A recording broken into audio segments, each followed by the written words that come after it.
Rights and privileges of lawyers. तो सबसे पहले हम समझते हैं लॉयर्स या हम जिन्हें एडवोकेट्स कहते हैं वो होते कौन है। एडवोकेट्स एक्ट के अंतर्गत ये डिफाइन किया गया है कि any person who is in roll as advocate under advocates act 1961 is advocate. मतलब जो भी व्यक्ति एडवोकेट्स एक्ट के अंतर्गत इनरोल किया गया है एज एन एडवोकेट किसी बार काउंसिल के द्वारा, तो उसे एडवोकेट आप कह सकते हैं। बेसिकली एडवोकेट कोई और नहीं, एक लीगल प्रोफेशनल होते हैं जो लॉ की प्रैक्टिस करते हैं। इन्हें बार काउंसिल ऑफ इंडिया के थ्रू रजिस्टर करना होता है। बेसिकली जितने भी इंडिया में स्टेट्स हैं उनके अपने अपने स्टेट्स बार हैं, उस बार के अंतर्गत आपको अपने आप को एनरोल करना होता है। और जब आप वो एनरोल हो जाते हैं तो आपको एक एनरोलमेंट सर्टिफिकेट मिलता है और उसके बाद ही आपको एक एडवोकेट की उपाधि मिल सकती है, आप एडवोकेट्स कहे जा सकते हैं। एडवोकेट्स कोई नहीं है जो लीगल प्रोफेशनल जो बार काउंसिल से रजिस्टर्ड हो। अब हम आते हैं अपने मेन टॉपिक पर कि राइट्स एंड प्रिविलेजेस क्या है। बेसिकली जैसे कि हम जानते हैं लॉ एक नोबल प्रोफेशन माना जाता है, वकील को एक बहुत ही नोबल प्रोफेशन माना जाता है। क्यों? क्योंकि ये दूसरों तक न्याय पहुंचाते हैं, ये उस आखिरी व्यक्ति तक न्याय पहुंचाते हैं जो गरीब से गरीब व्यक्ति जो न्याय की उम्मीद लेकर कोर्ट के सहारे जाता है, क्योंकि हर व्यक्ति को लॉ की नॉलेज नहीं होती। तो ऐसे समय में जो लॉयर्स होते हैं वो दूसरों की हेल्प करते हैं। ऑब्वियसली उन्हें कुछ इसके लिए फीस भी मिलती है, कुछ पैसे भी दिए जाते हैं, लेकिन बेसिकली एक नॉवल प्रोफेशन माना जाता है क्योंकि दूसरों को वो न्याय पहुंचाते हैं। तो ऐसे नॉवल प्रोफेशन में जो लॉयर है वो खुद ही कहीं ना कहीं पीछे रह जाते हैं और उनके ही कुछ अधिकार सुरक्षित नहीं किए गए। आज भी हम देखते हैं कि लॉयर्स के बहुत ही कम अधिकार है, इससे ज़्यादा उनके ऊपर दायित्व डाले गए, इससे ज़्यादा उनकी लाइबिलिटीज़ हैं और इनकी जो प्रैक्टिस है, इनके जो राइट्स उनको बहुत तरीके से लिमिट किया गया है। तो अगर हम राइट्स की बात करें तो सबसे पहला राइट जो लॉयर को मिला है वो है राइट टू प्रैक्टिस। मतलब जो लॉयर होता है, जो वकील होता है, वही सिर्फ प्रैक्टिस कर सकता है, इसके अलावा कोई दूसरा व्यक्ति प्रैक्टिस नहीं कर सकता है। अगर कोई दूसरा व्यक्ति प्रैक्टिस करता है तो उसे मतलब आप बार कर सकते हैं, उसके खिलाफ क्रिमिनल प्रोसीडिंग चला सकते हैं। जो एडवोकेट एक्ट के अंतर्गत इनरोल है वही सिर्फ बार में प्रैक्टिस कर सकता है। इसके अलावा जो राइट टू प्रैक्टिस है इसमें ढेर सारे लिमिटेशन है कि कौन व्यक्ति प्रैक्टिस कर सकता है, कब प्रैक्टिस कर सकता है। जैसे कि आपको इनरोल होना चाहिए, इनरोल होने के बाद आप अगर एग्जामिनेशन जो होता है ऑल इंडिया बार एग्जाम वो आप पास होंगे, जब आप कंप्लीटली इनरोल होंगे तभी आप प्रैक्टिस कर सकते हैं। और बार काउंसिल के द्वारा आपको मतलब सस्पेंड ना किया गया आपका लाइसेंस दिया गया हो तब आप प्रैक्टिस कर सकते हैं। आपके ऊपर और भी ढेर सारे लिमिटेशंस लगाए जाते हैं कि आप किस समय प्रैक्टिस कर सकते हैं, क्या डेकोरम होना चाहिए, क्या कंडक्ट होना चाहिए आपका कोर्ट रूम में। ये सारे लिमिटेशंस राइट टू प्रैक्टिस के साथ आपको मिलते हैं।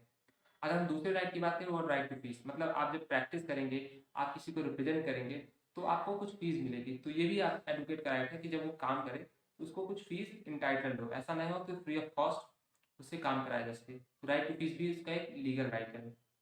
इसके अलावा राइट ऑफ लियन, मतलब कुछ जो हाई कोर्ट और सुप्रीम कोर्ट के लॉयर्स होते हैं उनको राइट ऑफ लियन भी है। मतलब अगर आपने फीस नहीं दी तो आपके जो डॉक्यूमेंट्स है वहाँ पर सुप्रीम कोर्ट ने जजमेंट में क्लियर किया कि एसेंशियल डॉक्यूमेंट नहीं, जो अदर डॉक्यूमेंट्स है उसको जो लॉयर है वो अपने पास रख सकता है जब तक कि उसकी फीस की पेमेंट ना हो जाए। तो राइट ऑफ लियन भी एडवोकेट्स को दिया गया है। इसके अलावा भी बहुत छोटे मोटे अधिकार लॉयर्स को दिए गए हैं, जैसे कि राइट टू एसेस जज, मतलब जज के पास मिलने की जो राइट है, जज तक आपकी पहुंच होनी चाहिए, ये भी आपको राइट है। राइट ऑफ ऑडियंस, लेकिन राइट ऑफ ऑडियंस जो सेक्शन 30 के अंतर्गत ये अभी पूरी तरीके से इंप्लीमेंट नहीं हो पाया क्योंकि इस सेक्शन को इन्फोर्स नहीं किया गया। तो राइट ऑफ ऑडियंस भी एक एडवोकेट का राइट है कि लोग और कोर्ट जो है वो उनकी बात सुने।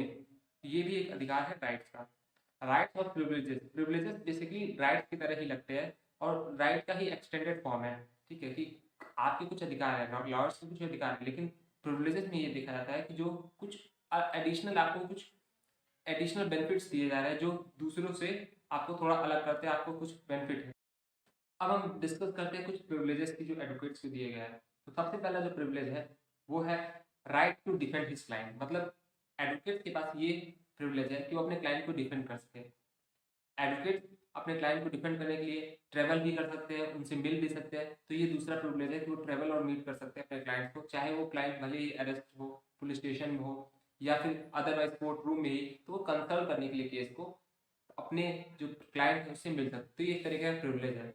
इसके अलावा लॉयर्स को ये भी प्रिविलेज दी गई है कि वो जब वो कोर्ट जा रहे हो या फिर कोर्ट से वापस आ रहे हो तो ऐसे समय पर उन्हें सिविल अरेस्ट ना किया जाए।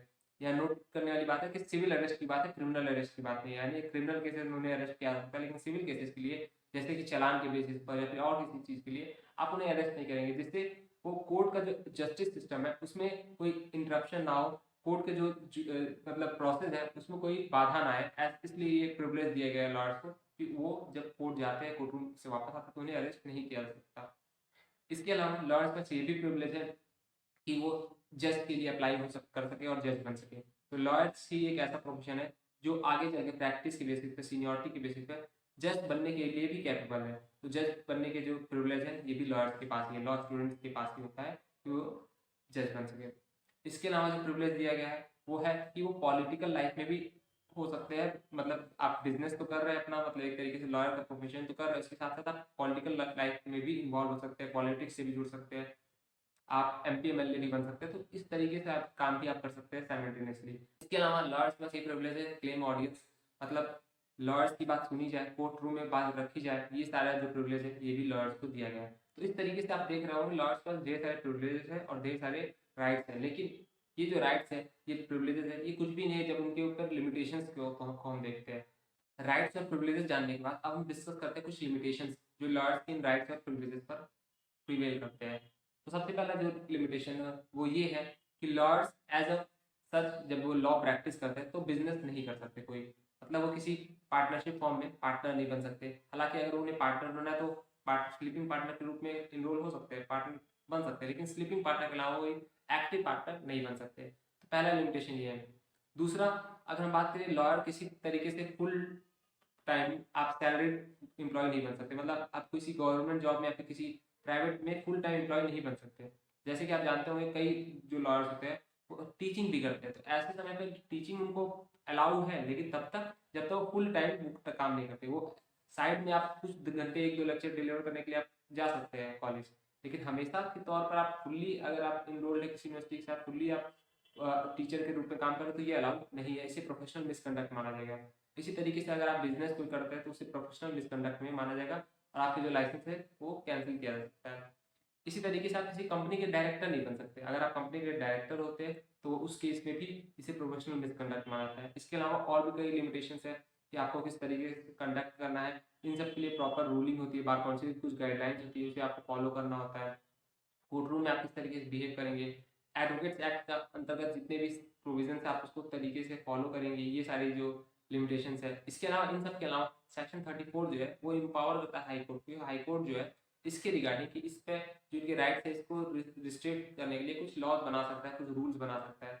इन सब के थ्रू लॉयर्स के जो राइट्स है वो भी लिमिट हो सकते हैं। राइट्स, प्रिविलेजेस और लिमिटेशन को समझने के बाद अगर हम इस पूरे टॉपिक को कंक्लूड करना चाहें तो हम समझ सकते हैं कि जो लॉयर्स की राइट्स है, जो लॉयर्स को राइट्स दिए गए हैं वो नेग्लिजिबल है in comparison to their duties.